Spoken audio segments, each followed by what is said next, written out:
Hola, sóc el Bojan Kirkic i vaig arribar al Barça amb 9 anys. En la temporada que jo arribo no havia la categoria de Benjamí, el Barça començava a partir de la categoria d'Aleví. Va ser un procés de selecció que recordo que érem uns 230 jugadors, dels quals van seleccionar 24 jugadors, si no recordo malament, van fer dos equips, el Benjamí B i el Benjamí A, i allí amb 9 anys va ser quan vaig començar la meva aventura amb el Barça. Jo venia del Bellpuig, que és una escola de futbol de Lleida, i a través d'un torneig internacional que jugàvem a França, a la Verun, vaig ser captat pels ojeadors del club en aquell moment, i que un d'ells és el Joan Martínez Vilaseca, i va començar el meu somni de tot nen que té jugar al Barça. Vaig estar un total de 12 anys, que van ser 8 al futbol base i 4 al primer equip, on sempre he dit que gràcies al Barça, que és la meva segona família, tant a nivell esportiu com a nivell de formació, educatiu, tinc els valors que tinc, i per mi és un privilegi haver experimentat tot el que vaig experimentar des de molt petit fins a aconseguir poder debutar al primer equip del Barça, poder marcar gols al Camp Nou, poder celebrar títols amb el primer equip del Barça. Va ser realment un somni, i gràcies a això després vaig poder tenir també una carrera amb un total de 16 temporades, en les que, ja dic, les 4 primeres van ser al Barça. La primera temporada amb Frank Rijkaard, que gràcies a ell vaig complir el somni de ser jugador professional i de debutar amb el primer equip del Barça, i les 3 següents amb el Pep Guardiola,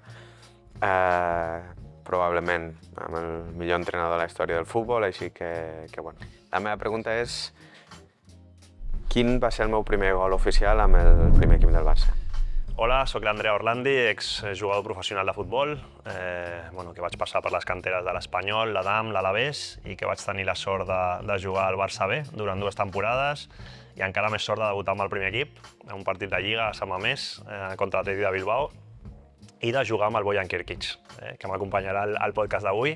Després he jugat a Anglaterra molts anys, al Swansea City 5 anys, al Brighton, al Blackpool, i ja vaig marxar a Xipre, vaig jugar a l'Apoel de Nicòsia, a Itàlia, que era un somni que tenia de petit, i em vaig retirar jugant a la Índia, quan ja em volia molt poca gent.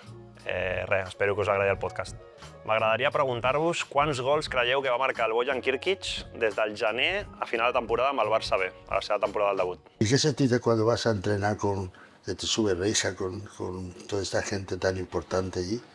Tú con 16 años, yo no sé, yo con 16 años estaba juvenil, y cuando pasé a primer equipo, hostia, a mí me incautó. Y fíjate, estaba en un Elche, que en Elche pues éramos, casi todos los conocíamos, pero aquí tú te metes, te juegas con Reisa, con toda esta gente. Sí. A ver, yo siempre digo lo mismo. Para mí, cuando fui a entrenar el primer día con el Barça B, ya ya estaba, la noche antes ya estaba nervioso, porque antes pasar a un juvenil, a un filial, le dabas un valor muy grande, ¿no? Y ya no te digo, pues el día que fui a entrenar por primera vez con el primer equipo, que aparte era para ir a un partido amistoso en Egipto, que era final de temporada, que es justo cuando entreno con el primer equipo, y son esos días inolvidables, esas emociones que realmente, desde el primer momento las vives muy, muy intensamente. Y tú, Andrea, también empiezas con el Español, Sí. te vas a A l'Adam, y después al Alavés. Correcto. Hasta el Barça B. De ahí vas al Barça B. de ahí voy al Barça B, Y sí. de pronto te metes a jugar con profesionales también del primer equipo.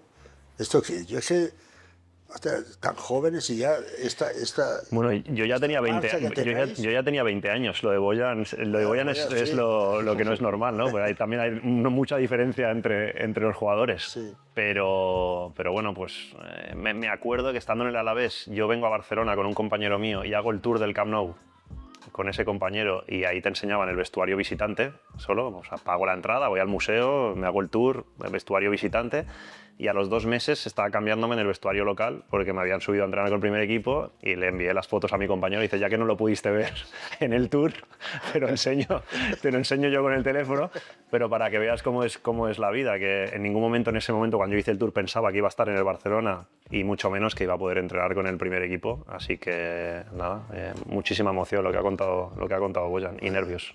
Nervios, sobre todo nervios.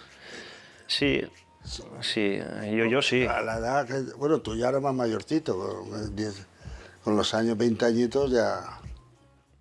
Yo sí, porque yo no me veía con capacidad para estar en ese vestuario. Entonces es como, tienes un poco el síndrome del impostor, de a ver aquí qué va a pasar. Sí.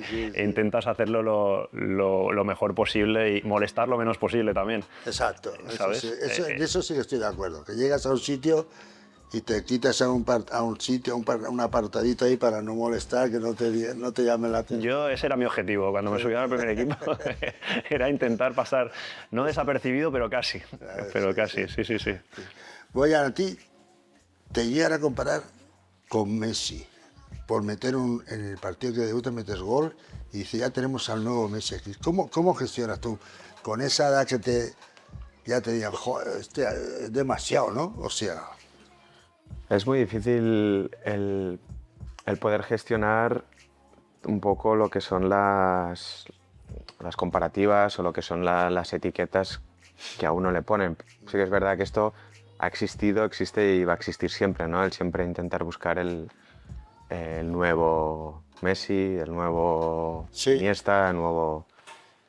sea quien sea el referente de ese club. Para mí, a ver, yo sabía perfectamente cuáles eran mis cualidades, sabía perfectamente mi edad, que era, sí que es verdad que estaba en un primer equipo, pero que era muy joven, era completamente inexperto fuera del campo, todo lo que implicaba ser un jugador profesional y un jugador del primer equipo. Entonces, bueno, fue un aprendizaje y una forma también de autogestión y de entender de que una cosa era lo que se decía y otra cosa era lo que tú controlabas y lo que tú conocías de ti mismo, ¿no? Entonces... Sí, pero en eso, ¿esta gestión la llevaste bien o te pesaba mucho? No, fue difícil. Bueno, porque claro, con esa edad, que metes un gol en primera, debuta y dices, ya tenemos al nuevo Messi y tal. Es un peso yo lo veo así, es un peso fuerte para ti en esos momentos. Sí, lo que pasa es que también es verdad que el año en el que yo debuto es un año complicado a nivel del equipo. Se veía que el equipo necesitaba un cambio, entonces yo era un jugador del fútbol base, con nombre extranjero, catalán, entonces generó como mucha ilusión, ¿no? Delantero. Eran como muchos componentes que hacían pues, que la gente se agarrara a ese niño, ¿no? A esa nueva ilusión. Entonces entendía que todo formaba parte del club en ese momento, de la situación social en la que estábamos. Ahora, no es fácil para un niño de 17 años y para unos padres que no tienen la experiencia de esto poder gestionarlo. Lo único que puedes hacer es, con lo que estás viviendo, entenderlo y llevarlo de la mejor forma posible. Eso es duro, pero bueno, hay que gestionarlo exactamente.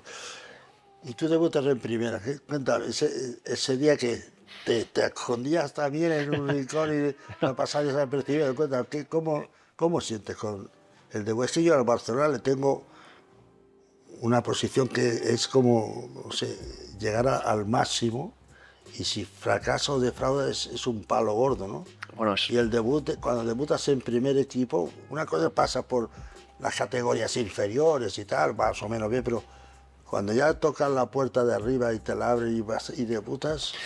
Yo cuando, obviamente te hablaba antes del primer entrenamiento que intentas tal, cuando debuto esa final de temporada, había hecho una temporada buena en el Barça B, era titular, entonces digamos que a nivel de confianza estaba bien, ya me escondía un poco menos, siempre con humildad, Sí. pero no pensaba ser titular, la verdad.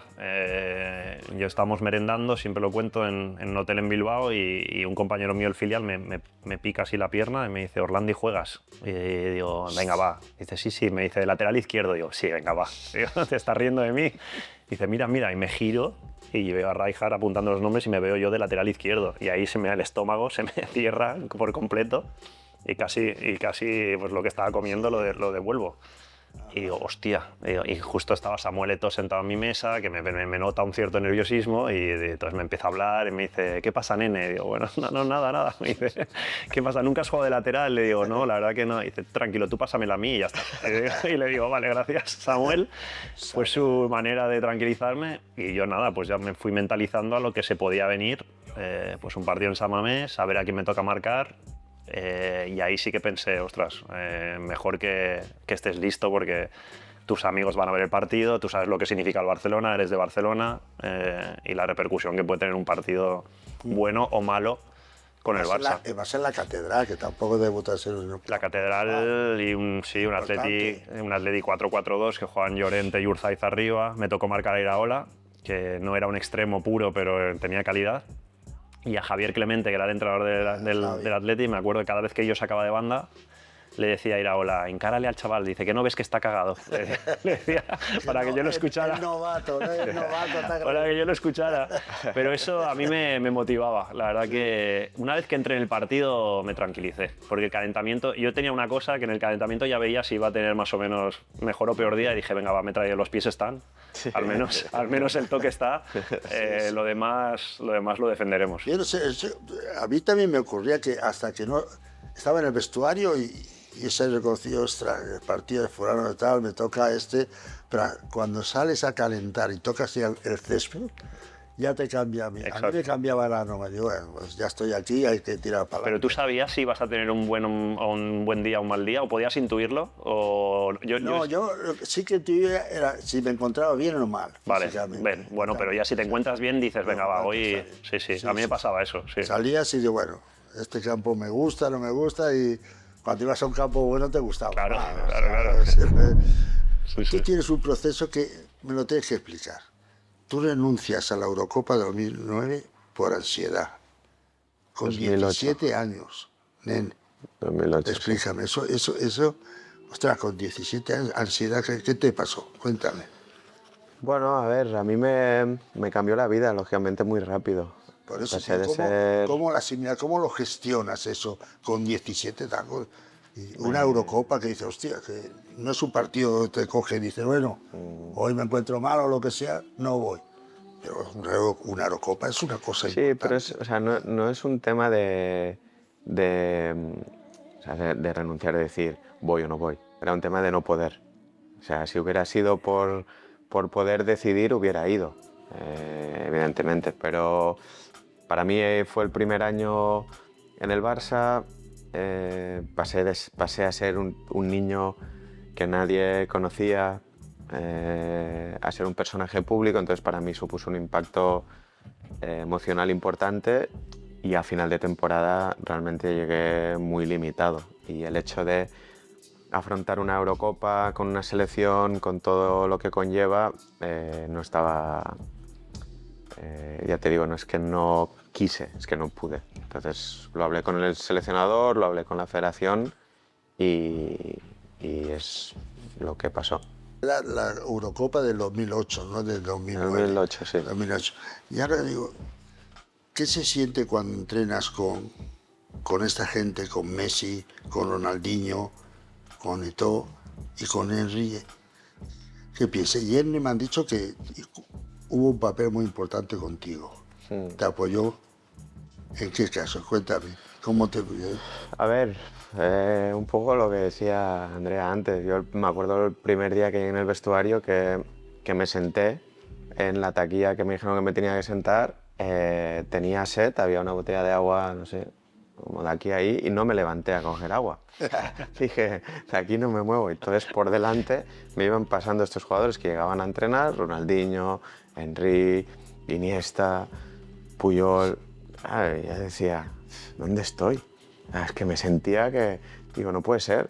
Y esa sensación no tuvo nada que ver con la que luego fuimos en el campo, ¿no? Una vez ya estábamos en el campo entrenando, que al final pues ya te posicionas un poco de decir, vale, aquí estamos todos jugando a fútbol, y era pues alucinar, de decir con Ronaldinho mismo. Ronaldinho para mí ha sido de las personas que más me ha impactado cuando lo he visto por primera vez, porque Ronaldinho cuando llega al Barça, él cambia la historia del club en ese momento, vuelve a ilusionar a la gente, la energía suya. Entonces para mí fue, ya te digo, algo indescriptible lo que fue el poder entrenar y jugar con Ronaldinho, por ejemplo. Pero, ¿tenía algún ejemplo? O sea, me han dicho que Henry te apoyó mucho moralmente, pues... ¿O cómo? Sí, a ver, Thierry, cuando él llega, que es mi primer año, él viene, pues obviamente por primera vez sale del Arsenal, llega a un nuevo club, una nueva liga, todo diferente a lo que es, tú conoces, lo que es Inglaterra, lo que es España, no tiene nada que ver a nivel de prensa, a nivel de gente. Entonces, yo creo que él en mí ve a ese Henry cuando empezó siendo joven también, y entonces pues probablemente se sintió identificado en muchas cosas, y sí que es verdad que fue uno de los que empatizó más conmigo y que pues desde un primer momento tuvimos una muy buena relación, que de hecho cuando yo luego jugué en Montreal, en Estados Unidos, él fue mi entrenador. Ajá. Entonces, pues yo con Henry tengo esta relación personal, pues que nos ha unido siendo jugadores y luego como ¿Qué entrenador. opinas tú? Jugador. ¿Qué pensaste tú cuando te dicen que tuviste la cardiopatía y te dijeron, no saben ni cómo te podías haber muerto jugando al fútbol? Sí, me lo dicen ya, digamos que tarde, en el sentido de que yo ya había tenido mi carrera, ya había hecho lo que tenía que hacer. Me quedaba poco de fútbol, pero con ganas de disfrutarlo. Estaba en la India, firmé en un equipo en Italia y no llegué a pasar las pruebas médicas. Me encontraron esta cardiopatía y bueno, luego obviamente yo pedí una segunda o una tercera opinión, porque llevas toda la vida jugando a fútbol y piensas que estás bien. Y no quieres dejarlo, por mucho que sabes que te queda poco, quieres estirar el chicle lo máximo posible, porque yo lo disfrutaba mucho y cuanto más mayor me hacía, más me gustaba. Y aparte que es algo que siempre me ha gustado a mí, incluso cuando estaba en el Barça B, pues yo qué sé, tener a chicos como Bojan, que Bojan te sacó 6 años y hemos jugado hemos jugado en el mismo equipo. Pues gente joven a la que quieres que les vaya bien, les quieres apoyar, les quieres ayudar, quieres aconsejarles. Pues yo cada vez que me hacía más mayor lo disfrutaba mucho, ver que los chicos me escuchaban, que podía ser una figura casi paterna en un vestuario. Y obviamente cuando me dicen, oye, mira, que no puedes jugar, que tienes un problema que es peor que el de Astori y Morosini, porque a mí me hicieron las pruebas en Italia, estos otros jugadores murieron jugando a fútbol. Pues te choca, porque pues obviamente has estado toda tu carrera jugando pensando que no... ¿Y eso cómo te repercute mentalmente? Bueno, a ver, yo soy una persona... Te dicen, oye, ya piensa y dices, ostras, voy a tener que dejar de jugar.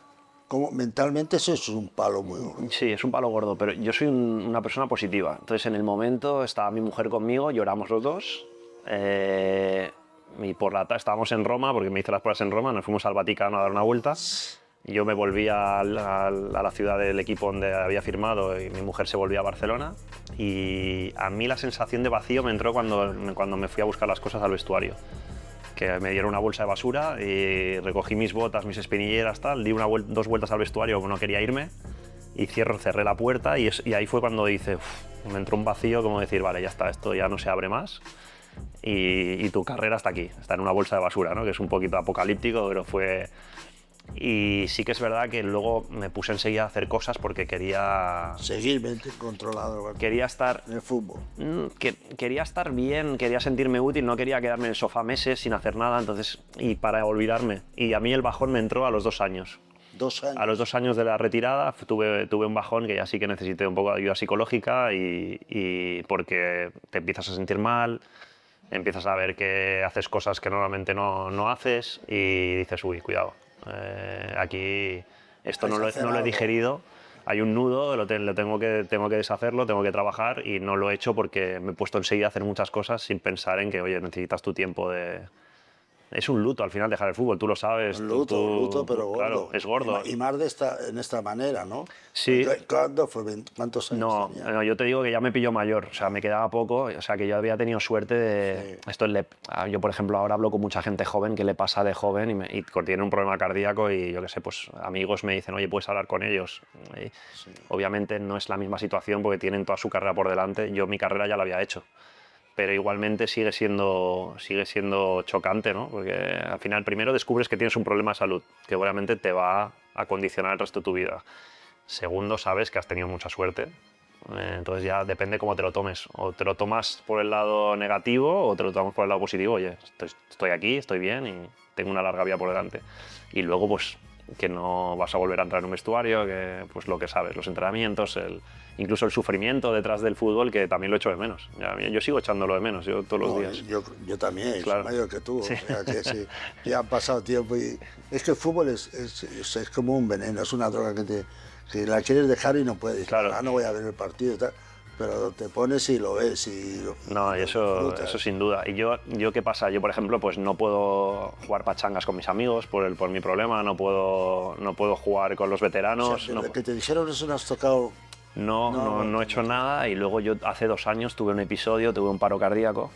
A raíz de mi problema tuve un problema más gordo y bueno, estuve en la UCI, estuve en coma, entonces y a partir de ahí yo ahora... ¿Y por qué? ¿Y haciendo algo? O jugando a tenis. O sea, por el esfuerzo del... No, yo creo que el tema cardíaco va muy relacionado con lo anímico. Yo había perdido a mi padre, estaba en un momento pues, de mucho estrés y pues no me pasó durante mi carrera y me pasó jugando a tenis contra un señor que ya te digo que mi esfuerzo físico era mínimo, pero me pasó en ese momento. Y me pasó donde me tuvo que pasar porque me pudieron socorrer y sigo aquí. Si me llega a pasar en casa, mi mujer no sabe qué hacer conmigo, no estaría. Eso, Así que vuelvo a reiterar que tengo mucha suerte, soy una persona afortunada, la verdad. No... Joder, y Sí. además de verdad, esto sí que es tener suerte. Estar en el momento, sitio oportuno para poder... Totalmente. Sí. Así que... Oye, tú, a ver, ¿qué momento te has sentido más a gusto o recuerdas con más cariño en el Barça? ¿Cuando tu debut o cuando metiste el primer gol de la Champions? ¿Cómo viviste esto? ¿Cómo lo recuerdas? ¿Cómo ves esa panorámica? Porque claro, tu debut es importante, pero ya empiezas a meter goles en la Champions y dices, ostras. A ver, yo ¿Qué siempre te he dicho supone? que mi momento más feliz... Hay muchos momentos más felices, pero yo valoro mucho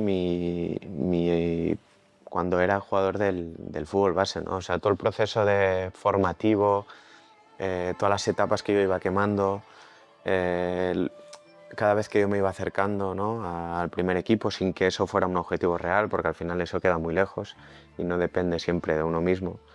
La etapa en el filial, o sea, todo eso para mí yo realmente fui un jugador muy feliz. Cuando yo ya entro en el fútbol profesional, que debuto en el primer equipo, es una felicidad diferente, ¿no? Diferente, Al principio, obviamente... Es una felicidad con responsabilidad, ya, ¿no? Bueno, sí, y con probablemente con una falta de conocimiento de lo que implica ser un jugador profesional, ¿no? Al principio... Y más en un club como este. Sí. Porque tú entras directamente a Barcelona, Sí, ¿no? sí. No pasas por otros equipos Sí, hasta sí. llegar a Barcelona. O sea que el salto es de aquí. No, es por eso mismo. Entonces hay muchas cosas que probablemente no desconoces totalmente. Ahora, evidentemente que el primer partido que yo debuto en el Camp Nou, el primer gol en el Camp Nou, el primer gol con el Barça, hay muchos momentos fantásticos y de los 4 años que estuve en el primer equipo, pues hay momentos obviamente que son importantes. Pero ya te digo, esa felicidad, la esencia del fútbol, esa felicidad de ignorante, ¿no? Es cuando estás en el fútbol base, cuando todo obviamente es puro, es... Sí, tú cuando entras puro y después te vas marginando, porque ostras, me pasa esto, pasa lo otro, y te vas cayendo en las hojas, y ostras, yo lo creía más fácil, ¿no? Bueno, sí, es lo que te digo, hablamos de felicidades diferentes. Exacto. O sea, que te haces un hombre dentro del equipo, porque con 16, 17 años, imagínate, madre mía, hasta... Es que él Vas entrando y... llega, yo estaba en el Barcelona B cuando él llega y él dice que estuviste nervioso. Yo no te vi nervioso el primer entrenamiento, yo lo recuerdo. Fue a la vuelta de Navidades, Sí. que nosotros íbamos muy mal. Sí, sí. Y aparece él y obviamente habíamos oído hablar de él, pero no le habíamos visto jugar. Y en el primer entrenamiento no sé cuántos goles metiste. Que con 15 años hiciera lo que hacía en segunda B, que la segunda B en aquel momento Era dura, era una categoría Fuerte, ¿eh? muy fuerte, muy dura. fuerte. En aquella época, segunda vez, Bueno, es que había muchos campos te decían... Ganamos un partido fuera de casa. Sí. Solo uno, ¿no? Solo ¿Dónde? ¿Dónde lo ganamos? En el campo del Sabadell. ¿Ah, sí? pues porque estaba aquí cerca y los conocía. ¿Qué? O campo del Figueras, no me acuerdo, uno de los dos, que marcó el central holandés el gol. Bueno, luego te cuento. Me encontré a su representante hace poco. O sea, fue un año... Pero lo que quiero decir, bueno, que íbamos a los campos y a él te amenazaban antes de los partidos, que le iban a... que, oye, chico, cuidado que te vamos a lesionar en campo del Tarrasa, que teníamos que ir a protegerle y a defenderle. Pero él, claro, con 15 años metiste 12 goles. Sí. 12 goles desde enero a final de temporada en un filial que descendimos. Un filial con problemas que era él es muy humilde en cómo habla de él como jugador y es así, es genuinamente así. No es... Él es humilde, pero es que lo tacharon ya en su debut como Messi. Pero el recambio de Messi ya lo... Esto no ayuda, pero es normal. Os quiero decir, es normal porque él podría haber sido delantero del Barça toda su carrera. Luego hay circunstancias y ha tenido una carrera fantástica. Maravilloso, joder, increíble. Has jugado en Milan, has jugado en la Roma, en Ajax. Pero él podría haber sido jugador del Barça. Luego hay mil circunstancias que te llevan a donde te llevan. Pero por capacidad... No, y luego también, y por forma de ser de cada uno. Exacto. ¿No? Un poco lo que o sea, yo y él, por ejemplo, siempre nos hemos entendido porque entiendo que tenemos la misma sensibilidad o la misma emocionalmente, pues nos identificamos mucho, ¿no? Pero sí que es verdad que en el mundo del fútbol o para ser jugador de fútbol y para cierto, pues tienes que tener pues, una estructura más fría, ¿no? Sí, según qué situaciones. Eso sí. ¿Cuál partido fue más importante para ti? ¿Tu debut en San Mamés ¿Sí? o el ascenso con el Swansea? Mira, yo te cosas digo que el debut en San Mamés, porque siempre hablo de este partido, es el único partido que he jugado en el Barcelona y siempre me preguntan por ese partido y vamos, yo le saco jugo. Es que tiene mucho mérito, o sea, no sacarle jugo. Le saco un jugo a este debut que no veas. Pero te marca de por vida, o sea, te marca de por vida porque creo que en ese momento te das cuenta que, oye, pues a lo mejor sí que puedes jugar a fútbol, sí que te puedes dedicar profesionalmente porque has sido capaz de afrontarlo bien, con confianza y en un contexto difícil. El ascenso con el Swansea, tuvimos 2 ascensos, uno a segunda división inglesa y uno a la Premier. Nos cambia la vida a todos porque además el club era un club económicamente humilde.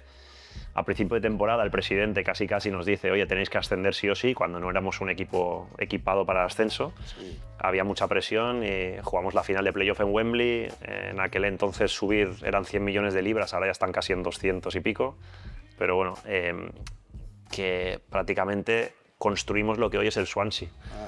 Lo pusimos en el mapa y nos cambió la vida a todos porque ya éramos jugadores de Premier y era importantísimo. Yo he estado en Swansea hace poco y nosotros nos cambiamos en un gimnasio, no teníamos ciudad deportiva, teníamos un campo al lado de la carretera y eso era Swansea.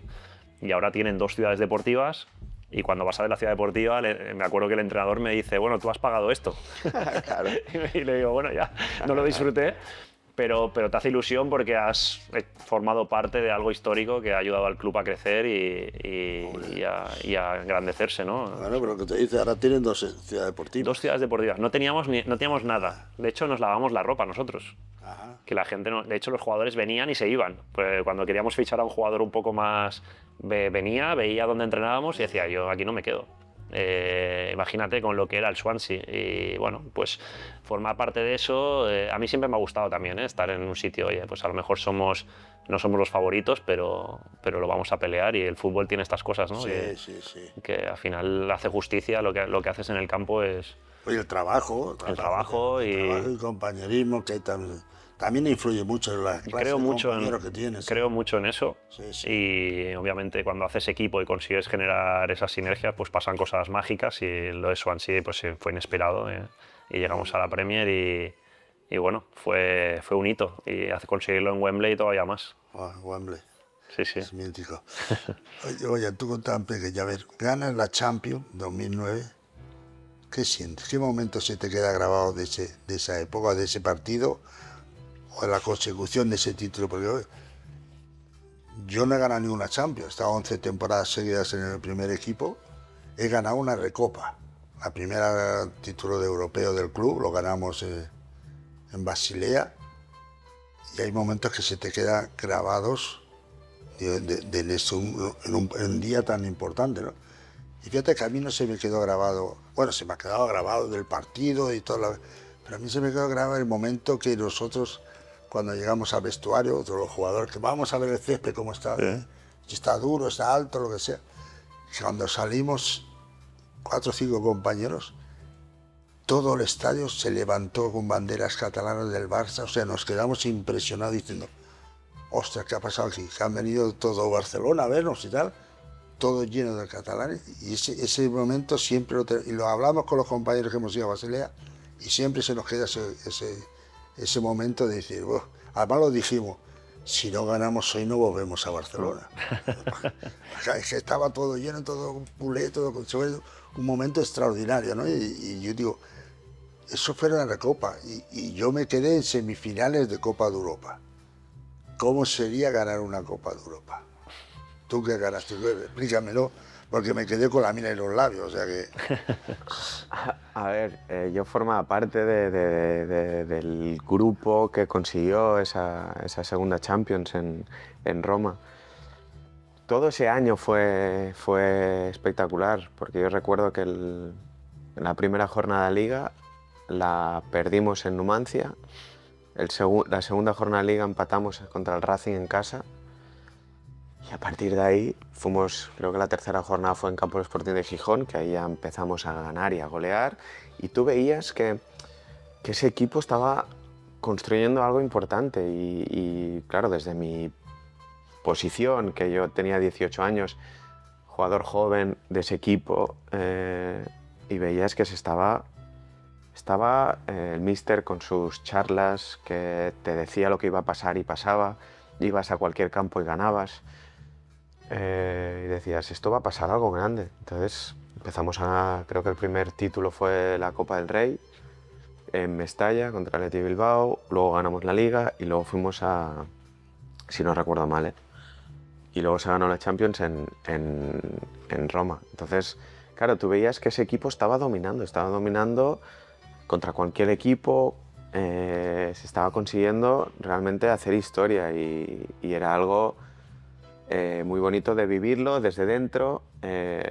Formar parte de eso era, pues ya te digo, algo que no me quedaría con algo... A ver, tú dices, ¿no? Destacas lo de la afición, Sí, sí. el hecho de la rúa, de ver esa ilusión de la gente que probablemente venía de tiempos difíciles y que volvía a sentirse orgullosa, pues, de ser del Barça, sentirse orgullosa de llevar la camiseta del Barça. Y recuerdo que Pep muchas veces decía, ¿no? Y remarcaba que en el Camp Nou volvía a ver al aficionado ir con la camiseta del Barça. Entonces, Exacto, eso era sí. algo bonito que veías por la calle, que veías el día de la rúa, de la celebración, y empezabas a ver esa alegría que contagiaba a la gente a todas las edades, niños, gente mayor. Entonces decías, esto estamos volviendo a poner el Barça al nivel donde se merece, que es de los clubes más Sí, importantes sí, del mundo. eso fue...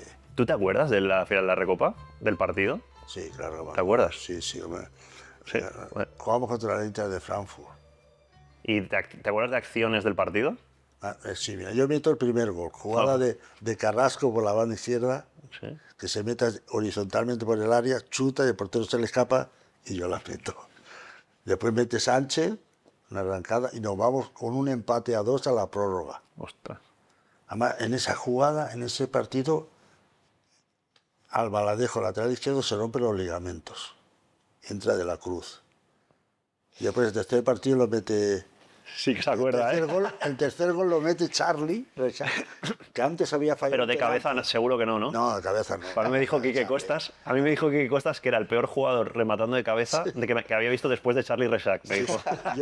Es que yo no he visto meter a Charlie Reixac con cabeza, no lo he visto. Y ya hemos estado a tiempo juntos. Pero falla un penalti él antes, ¿eh? Ah, mira, pero... Y después en un balón chuta y un contrario, un alemán, para no pegar, le pega en la espalda y el portero había salido un poquito y se la mete por arriba. Y el último fue otra vez gol de Krankel, otra jugada de Carrasquito, que empezaba a jugar por... Y en la última jugada salen dos y se la pone por el medio y Krankel mete el cuarto. 4-2, faltaban 5 minutos. Qué final, ¿eh? Y nos meten el 4-3. Estábamos, vamos, no sé si rezábamos rosario o lo que rezábamos aquí para que se acabara el partido, pero sí, el partido me acuerdo muchísimo. Pero me quedo con esa anécdota de salir allí al campo y ver al público. Sí, sí. Pero mira, ¿te acuerdas del partido? Me acuerdo de todo el partido, de todos los goles. Pero has sido humilde porque te has quedado con las banderas y tal cuando has metido el primer gol de una final europea. O sea, podrías haber dicho... Sí, claro, ¿no? La mayoría se acordaría de... Bueno, yo hombre, personalmente sí que te acuerdas los goles que has metido y esto pues te hace, pero es el impacto que yo te pregunta, ¿qué cosa? Y a mí me impactó eso. A mí y no, me parece que venía Costas, éramos 3 veteranos y quedamos ahí. Y entre nosotros dijimos, si no ganamos nos vamos a Barcelona, pero si no nos dejan entrar. Es que la impresión de levantar, salir por un tunelcito pequeñito y mirar así, ver, se levanta toda la tribuna, aquella madre mía. Nos quedamos, yo al menos no eso. Y tú, después de jugar por todos, bastante fuera de España también, ¿en qué partido, qué cosas se te ha quedado grabada, por ejemplo, como esto, ni de ese? Bueno, ahora que decías de las banderas y tal, pues del partido del el playoff de ascenso a Premier, ver a 40.000 aficionados del Swansea con sus banderas, el llegar a Wembley y ver toda la... No es ni explanada, ya no hay ni espacio, ¿no? Estaba todo lleno de aficionados tuyos. Esa imagen se te queda grabada. Me acuerdo incluso la canción que sonó cuando ascendimos, que era Don't Stop Believing, que luego sonó cuando nació mi segunda hija en la sala de parto, y es como decir, vale, esta canción ya se tiene que ser una de mis favoritas. Pues siempre se me pone la piel de gallina cuando la escucho. Ese partido sin duda. Y luego yo no he tenido grandes partidos, no he participado en finales más allá de esta, es la verdad, pero partidos particularmente importantes, pues bueno, pues el debut en Premier seguro, o partidos que se te quedan marcados para bien y para mal, ¿eh? Yo también me acuerdo de los que han ido un poquito peor, que de hecho me acuerdo más de los que han ido un poco peor que de los que han ido bien, no sé por qué, pero se me quedan como la sensación, quizá porque te sabe peor y te duele, y esa sensación se te queda dentro y es difícil sacártela de dentro. Pero sí, cuando ves a tu afición realmente que feliz, o cuando corean tu nombre en un estadio, para mí eso, o sea, eso era algo impensable para mí. Y cuando pasaba era increíble. Como entrenador, después de estar y en estos equipos que has estado, el Stoke, el Vissel, todos estos, ¿qué te llevas de estos equipos? En el vestuario, con la gente que conoces, ¿sacas algo en positivo? Sí, a ver, para mí es todo positivo. O sea, cuando estás en el Barça, obviamente no te imaginas que hay un mundo fuera del Barça, que todo gira... O sea, no te imaginas que haya gente que sea aficionada de otros equipos. A mí me pasaba, ¿no? Pensaba, digo, ¿cómo puede ser que alguien sea aficionado de otro equipo, no del Barça? O sea, a mí no me entraba en la cabeza. Y obviamente, pues cuando sales del Barça, te das cuenta de que hay mucha vida, ¿no? Y que hay otras culturas, por ejemplo, en Inglaterra, el poder vivir en la Premier League, con la afición. Para mí Stoke, siempre lo he dicho, que es como mi segunda casa futbolística. El cómo ellos admiran a sus jugadores, valoran lo que un jugador representa para su club. Entonces, de cada uno de los clubes en los que he estado y las ligas en las que he estado, pues obviamente es un aprendizaje en todos los sentidos. Pero ¿te cuesta, o sea, empezar de cero? Porque cada equipo que vas, es empezar prácticamente de cero. Es empezar de cero, Empezar, sí. es decir, bueno, y esa emoción, ¿cómo la viviste o cómo la has equilibrado en todos estos? Porque Sí. has estado en varios equipos y Sí. es diferente, Sí. diferente y aspecto también diferentes idiomas también, y te tienes que adaptar. Sí, a ver, por ejemplo, cuando me fui a Holanda, yo no sabía hablar inglés, ¿no? Entonces llegas en un vestuario y dices, ¿y ahora qué hago? No puedo hablar con mis compañeros. Otra forma de... El Ajax no, porque el Ajax tiene una mentalidad muy igual a la del Barça, pero sí que es verdad que cuando me voy a Italia, el fútbol italiano es muy diferente a lo que es el Barça. Entonces, bueno, como tú dices, es empezar de cero cada vez, entender qué compañeros tienes, entender el club en el que estás, la afición, qué objetivos tiene ese equipo, ese club. Entonces, pues bueno, es una forma también de un reto constante en el que uno se tiene que, pues que adaptar y hacerse un hueco. Y en esos momentos que tienes aparte de esta ansiedad, este problema que tienes, ¿cómo llegabas tú a los entrenamientos? Físicamente, ¿cómo te encontrabas? ¿Esa ansiedad te perjudicaba físicamente, o solamente era mentalmente esto? No, a ver, es un tema general, ¿no? Un tema, obviamente, que tienes que... yo cuando vivía toda esa situación no lo sabía nadie, solo mis padres. Entonces, pues primero yo tenía que hacer ver que no tenía ninguna limitación, de que estaba genial y que estaba preparado, porque físicamente era un tema de que yo tenía que estar bien, tenía que entrenar, tenía que aislarme un poco de toda esa... de todo ese reto constante, ¿no?, que me estaba afrontando, de que no me limitara a nivel de rendimiento. Después de estar por tantos países jugando a fútbol y viendo todo esto, ¿cómo ves tú, cómo cambias tu visión del fútbol actual? Pero piénsamelo con todos los países, todas las ligas que has jugado. Por ritmo, un ritmo diferente, el lenguaje diferente, la manera de trabajar diferente. ¿Cómo lo gestionas tú esto? ¿Cómo, al final, qué conclusión sacas de ver el fútbol? Porque así están varios países, lo mismo cada... A ver, es que el fútbol ha evolucionado mucho, ¿eh? Yo recuerdo haber jugado contra un jugador que era un espectáculo, que era internacional, que era uno de los mejores jugadores que yo he visto, que jugaba andando, que era Valerón. Jugar contra el Depor, Sí, claro, sí, sí. en primera división. Entonces, ¿Valerón jugaría a día de hoy al fútbol moderno? Es difícil, porque tú ves a día de hoy España, ves la Premier, que ha cambiado mucho. Antes, por ejemplo, Pablo Torre, jugador actual.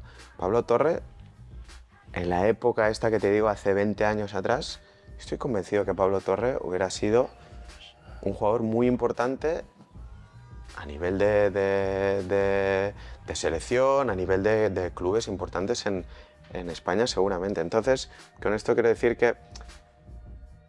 que hoy en día se priorizan ciertas condiciones físicas que antes igual no eran tan importantes, ¿no? Entonces, el fútbol está evolucionando, está cambiando, ¿no?, como todo en la vida, y todos son momentos. En ese momento pues, se priorizan unas cosas que hoy en día se priorizan otras. Entonces tienes que ir entendiendo y tienes que ir un poco adaptando y buscar el equilibrio necesario que requiere cada momento.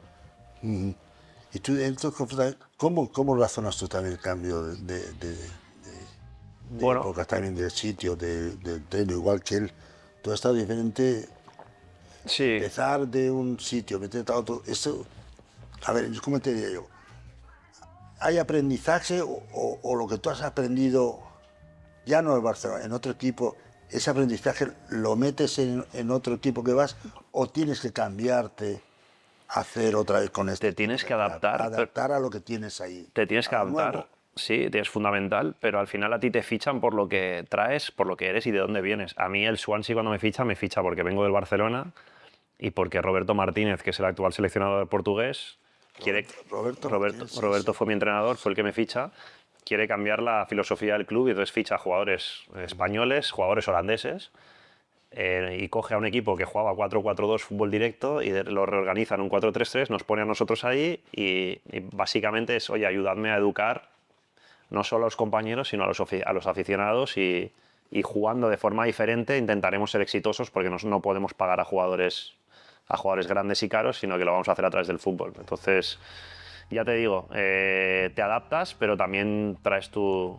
granito de arena y ayudas a generar un cambio, pero sobre todo tienes que ser inteligente en saber que, oye, que el fútbol inglés no es como el de aquí, yo me di cuenta muy rápido, y si no mejoras físicamente, si no estás al ritmo y al nivel, pues no puedes competir, más allá de que luego puedas utilizar tu talento para marcar De diferencias. otra manera, ya dejas el fútbol y vienes a aprender trabajo nuevo tú.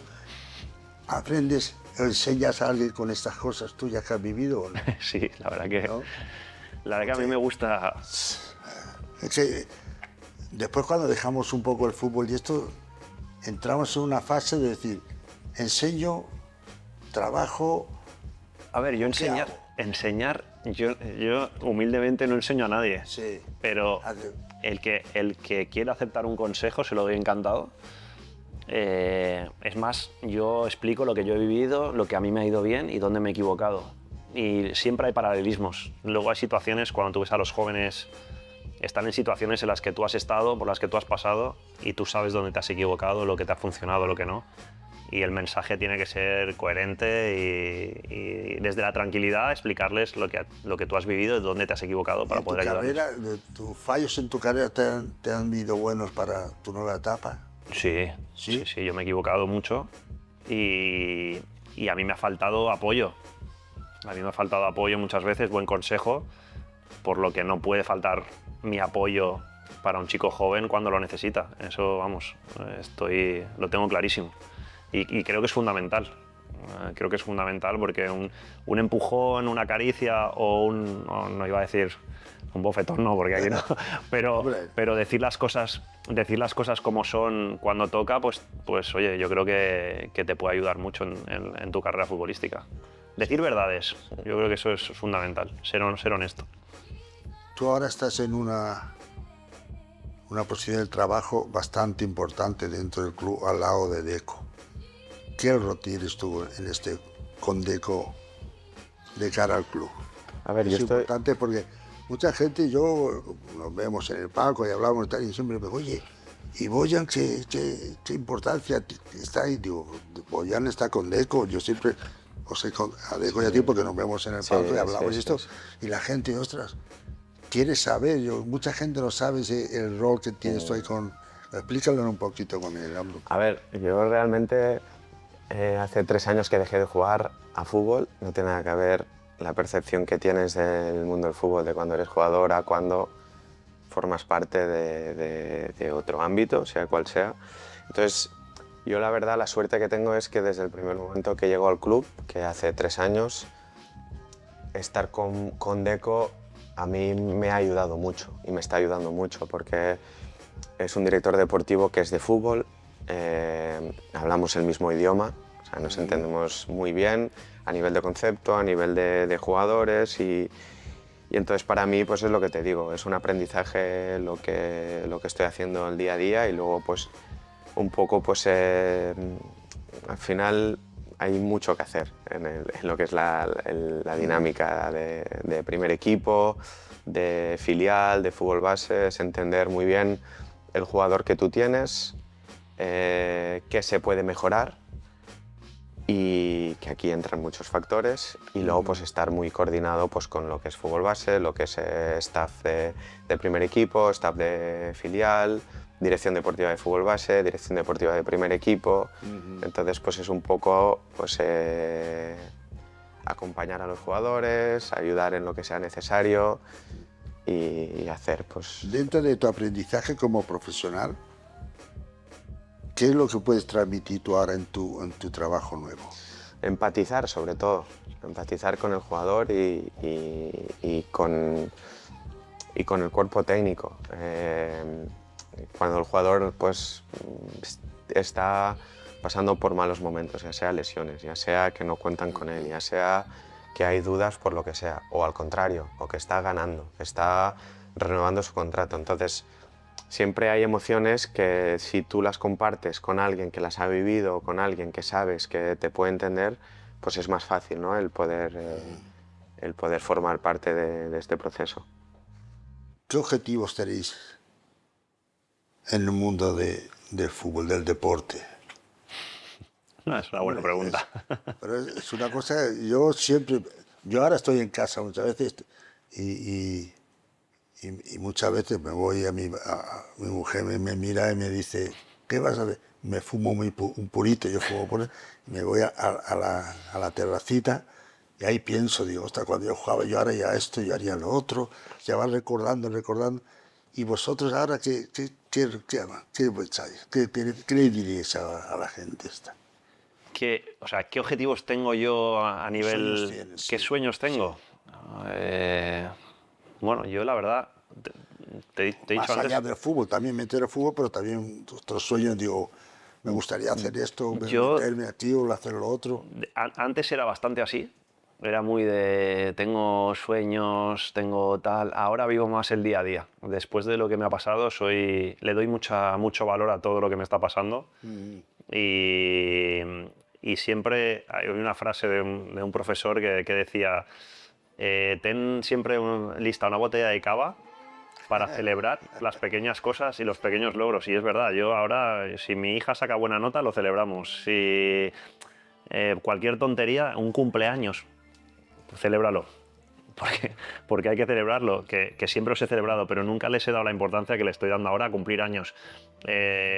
O sea que, ya te digo, obviamente soy ambicioso, quiero crecer profesionalmente, pero tengo una vida que me gusta, tengo una familia espectacular y mi ambición y mi sueño es que sigamos estando así y sigamos estando bien. Es y importante. Así que Lo que tú dices, yo me apunto contigo, hay que celebrarlo. hay que celebrar, ¿no? Y con un purito, ¿no? También. Sí, con un purito, pero también me gusta el cava, o sea que vamos aquí. Y tú y Boya, como... Yo he patido totalmente, o sea, estoy muy de acuerdo y realmente es como lo vivo. No tengo ningún objetivo a largo plazo, ni a medio plazo, ni ninguna ambición que me lleve que me quite el sueño. Lo que estoy muy agradecido a todo lo que estoy viviendo, a todas las personas que me ayudan a poder vivir este sueño. A día de hoy formo parte del mejor club del mundo, del lugar que yo realmente soy feliz y tengo la responsabilidad de dar mi vida por esto y es lo que estoy haciendo. Sí. Yo a día de hoy no tengo hijos, sí que es verdad que a nivel personal la ambición o el objetivo sería poder formar una familia, pero estoy muy agradecido y doy gracias cada día realmente por lo que vivimos y todo lo que nos pasa. Pregunta también para vos, ¿qué os transmite el Barça actual con la juventud que tiene? ¿Qué os transmite? Bueno, tú has vivido una época, bueno, casi los dos, yo he vivido otra época y cada uno tenemos un pensamiento.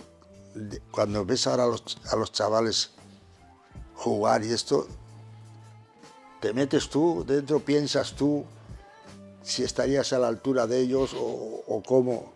¿Qué te transmite verlos? Yo les admiro porque yo doy gracias siempre de que cuando yo empecé no había redes sociales, que no estábamos nosotros realmente. Yo cuando era pequeño, y yo al jugador de fútbol que mi ídolo, por ejemplo, uno de mis ídolos que es Kluivert, yo solo le veía vestido de jugador de fútbol. Yo no sabía cómo era Kluivert fuera de lo que es la tele, ¿no? Entonces, el estar expuestos y que la gente, que hay cosas muy buenas y muy positivas a las redes sociales, pero sí que es verdad que estás expuesto a un juicio constante, ¿no? Que no es fácil de gestionar, y tú ves a día de hoy estos chavales con la personalidad que tienen, siendo muy jóvenes a lo que se exponen y de la forma que lo viven, que lo transmiten, que lo pelean. Yo les admiro. Totalmente de acuerdo. Es difícil llegar al primer equipo y competir como están compitiendo. Creo que se ha generado una energía en el vestuario muy positiva. Creo que el ambiente se nota, que son culés, lo primero, que ese sentido de pertenencia yo creo que es un plus importante. Son amigos, que también es importante, que eso me ha pasado pocas veces en un vestuario, pero cuando me ha pasado vuelas. y transmiten energía, alegría y da gusto verles jugar, la verdad. A mí ahora ver jugar al Barça, yo creo que es el equipo que mejor juega y que más divierte. Vamos. Te voy a no hacer tengo una dudas. pregunta capciosa. Uy, uy. Pues házela a él, házela a él. Me ha venido ahora. Házela a él. ¿Quién idea o tiene la imagen de que tenemos que fichar a Flick para este equipo? No tengo nada que ver. A ver, es que es una cosa que lo estoy pensando hace tiempo y digo, y ahora que estás tú aquí, que estás metido en la Secretaría Técnica, ¿sabes? ¿A quién se le ocurre decir hay que fichar a Flick? A ver, aquí como todo hay proceso, ¿no? Sí, hombre, ya. Pero Sí. realmente el que es un genio en esto y que no es ahora, que lo lleva siendo durante muchos años y que por eso es uno de los mejores presidentes, por no decir el mejor presidente de la historia del club, es Joan Laporta, que es un poco el que tiene la percepción y tiene el conocimiento de entender que en el momento en que estaba el equipo, que estaba el club, que Flick era la persona que podía Y él lo conocía, cambiar. Flick, el Jan. A ver, esto se lo tienes que preguntar a él directamente porque tiene más información, porque igual Sí. voy a decir algo ahora. Pero, No, pero hombre, pero obviamente que él tenía conocimiento de quién era Flick y sabía a quién de esto, ¿no? mira, pues ahora me das a entender todavía más. Yo lo tenía a Laporta por un tío valiente. Además, se lo he dicho a él muchas veces. A él y a su junta directiva de gente valiente, de meterse en cosas y en proyectos muy importantes para el club. Y en esto que me está diciendo me demuestra que todavía es valiente, porque nadie conocía a Flick. O sea, No, bueno, cuando más. ficharon a Flick, y digo, ostras, y Flick, donde no lo conocían. Siempre el mundo del fútbol escuchan el nombre de un entrenador, de un jugador o lo que fuese, pero a Flick no sabía. Y digo, ¿y esto de dónde? ¿Quién lo habrá hecho? ¿Quién lo habrá sacado? Y ahora me dices, el Presi, pues todavía le tengo que dar todavía más la enhorabuena de que entiende todo el tema. Es importante. Es importante que un presidente sepa de fútbol. Sí. Porque hay presidentes por ahí. Bueno, sí, y los que no sepan, pues que se dejen aconsejar por quien sabe, ¿no? Exacto, sí, exacto. Claro. Sí. Que muchas veces no es así, pero... Lo que pasa es que el nuestro sabe de fútbol y tiene a gente como él, como Adico, que son futboleros Sí, y saben. sí. Y saben, no le van a meter una patraña. O sea, No. cuando ellos opinen de una calidad, Presi, esto es así, lo sabemos porque Claro. somos futboleros, ¿no? Exacto. Bueno, pues me alegro un montón de que todo sea así. Oye, y otra cosita, ayer que estábamos hablando de los chavales, ¿qué concepto tenemos de la Masía? ¿Se agota la Masía? ¿Saldrán los próximos campeones de ahí? ¿O tenemos que ir a buscar fuera? ¿Qué contesto yo? Los dos, esto para los dos. Tú tienes mucho más conocimiento. Boyan tiene mucho más conocimiento, pero hay buenas generaciones en el club. Es una fuente inagotable de talento. Tenemos a un jugador, es una maravilla.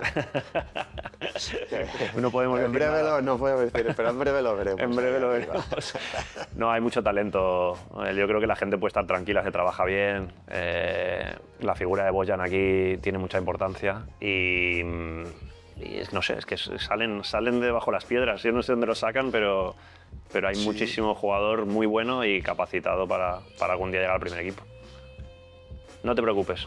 No, yo no, sí, estoy encantado de la vida con los chavales. Pero ¿no crees que también de sacar tan rápido tanta gente joven no puede ser perjudicial también para gente joven? ¿En qué sentido te lo digo?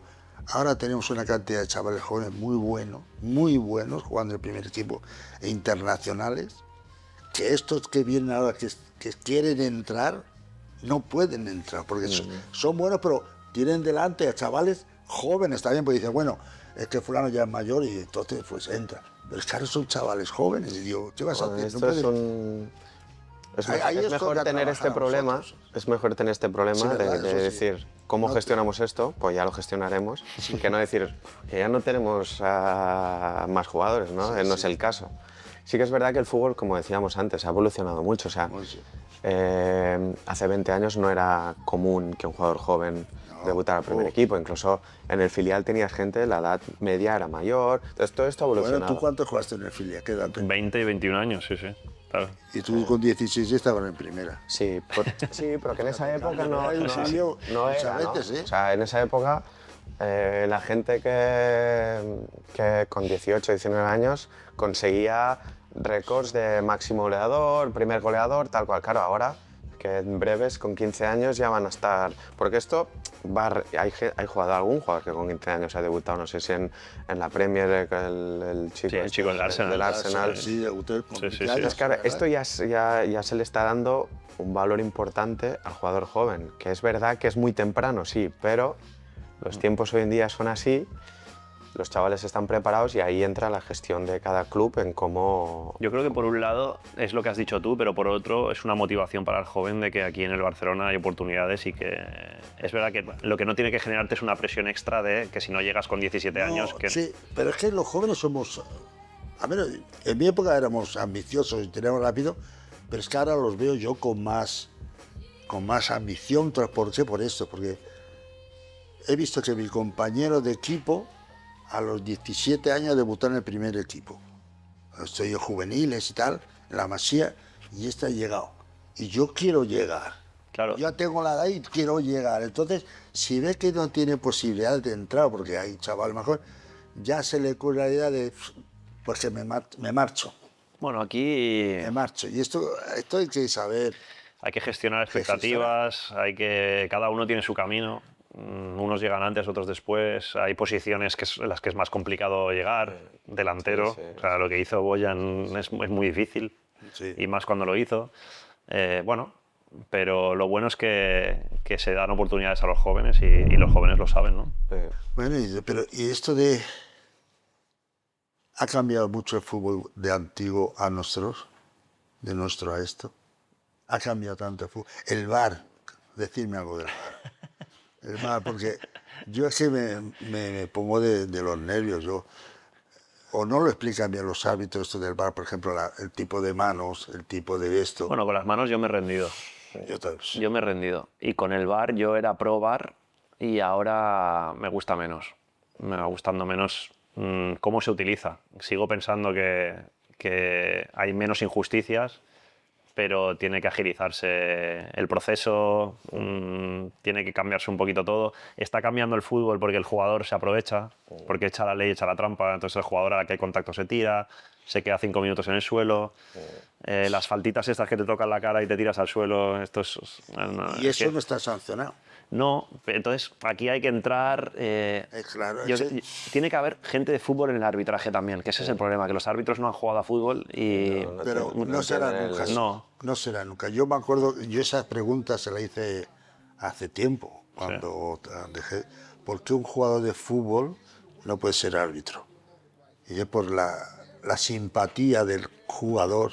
Por ejemplo, yo soy del Barcelona, y digo, bueno, no vas a pitar ningún partido del Barcelona. Pues yo decía, joder, no pitas al Barcelona, vale, no pitas al Barcelona, pero después hay un partido importante, fulano contra sotano, que si el que gane aquí puede perjudicar al Barcelona. Y aquí le puedes hacer la puñeta o beneficiar a uno. Pero para que tú ¿y los no árbitros de pequeñitos no eran aficionados de ningún club? Pues pero Bueno, no jugadores, no han sido jugadores. Bueno, pero eso... Bueno, pero Yo esto creo es lo que ocurre ahora, yo creo que son el que haya jugado a simpatizantes. fútbol, el árbitro no quiere ser. Yo creo que es difícil No, porque sabes que... ¿no? Pero al menos tener algo de idea, sí. O sea, porque ahí el problema es cuando... Pero bueno, ¿tú qué opinas de...? No, pues yo nunca me ha gustado el VAR. ¿No te gusta ser árbitro? No, el VAR. Al VAR, bueno... A mí no, o sea, entiendo que evidentemente es útil, pero ha perdido o sea, un jugador cuando marca el gol ya no lo puede celebrar de una forma, esa alegría que significa cuando ves que la pelota entra. O sea, estás Tienes siempre razón. pendiente De lo que ver pueda, si es gol. sí. Entonces, eso ya, incluso el aficionado. Y para mí eso ha perdido un poco, que tienes pros y tienes contras como todo, pero antes era como más espontáneo, era más como... Antes ¿sabes? metías el gol y era gol. Sí, sí. Porque se levanta, pero es que ahora lo que dice yo, metes un gol y estás mirando a ver si el árbitro, el línea, te dice que hay que mirar a... Yo lo tele o lo yo que lo sea. limitaría a 3 acciones yo qué sé, pues un penalti muy claro, un fuera de juego muy claro, que no se haya pitado y tal. Y ya está. Que no tengas que retroceder la jugada Sí. a 7 toques Sí, antes, sí. que haya una falta que no hayas visto o una mano y de ¿no? repente... Y los fueras de juego, eso que he visto, y está fuera de juego y sale corriendo y no pitan hasta que acaba la Esa es otra. jugada. Sí, De bueno, la porque gente porque el árbitro ya no quiere exponerse al fallo. Dice, no hago nada, no tal, lo hago al final por si acaso. Pero bueno. Pero bueno, sí. Oye, Ha empeorado el arbitraje. Eso Para está mí, claro. para mí la ha desvirtuado un poquito, sí. Pero bueno, cada uno... ¿Cómo veis el fútbol dentro de 10 o 15 años? ¿Y qué le diríais a los chavales que van a empezar así?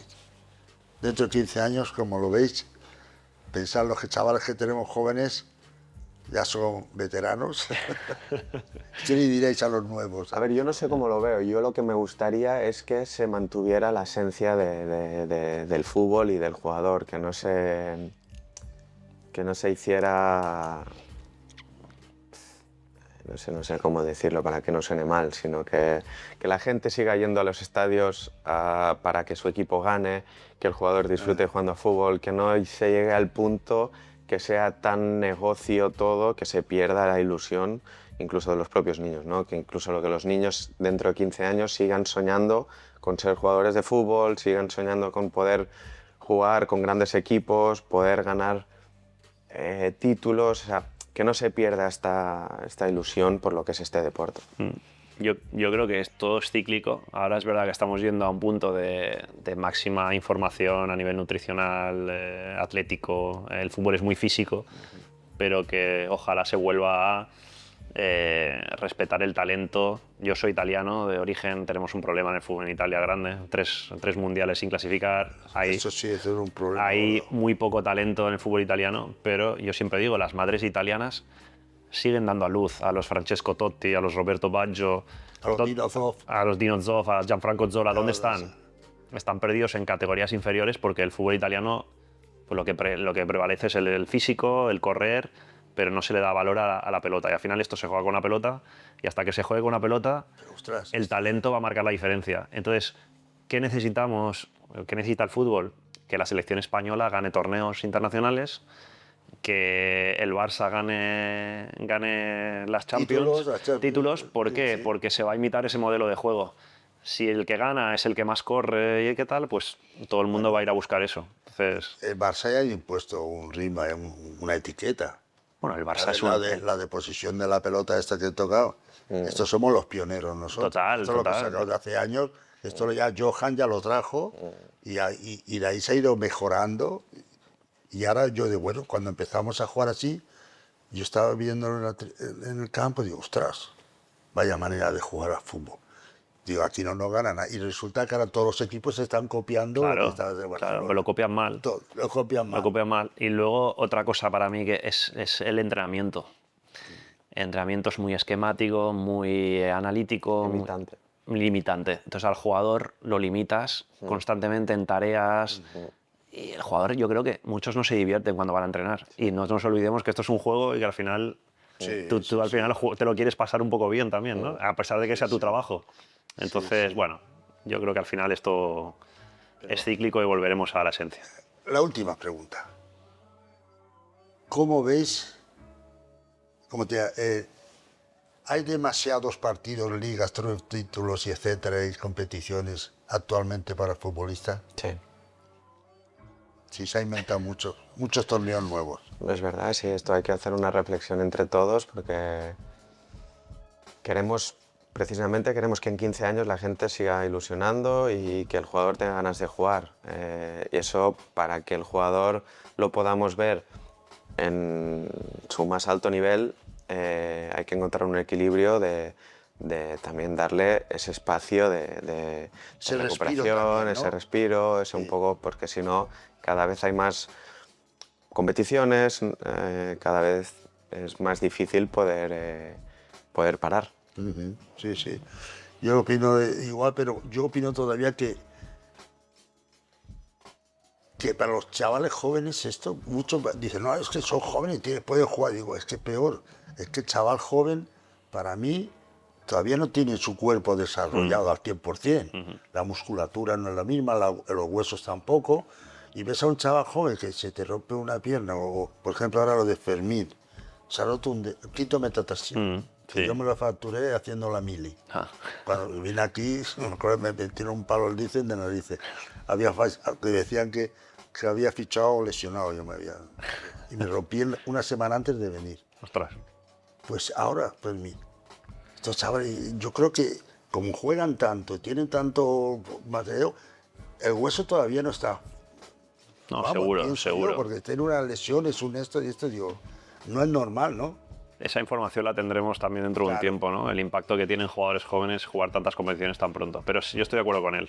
Hay que jugar menos y el producto será de más calidad, que al final es lo que quiere ver la gente también. Sí, sí. Más espectáculo. Muy bien, compañeros, pues hasta aquí hemos estado. Gracias por vuestra Un placer. visita. A ti, muchas gracias. Y aquí estamos. Un placer. Pues ya, campeón. Muchas gracias. No, gracias a vosotros por venir. Muchas gracias, Oye, muchas gracias. Oye, y Encantados. que me alegro que la cosa vaya bien, ¿no? Sí, estoy bien, estoy bien. Sí, ahora estoy bien. Sí, Bueno, estoy controlado.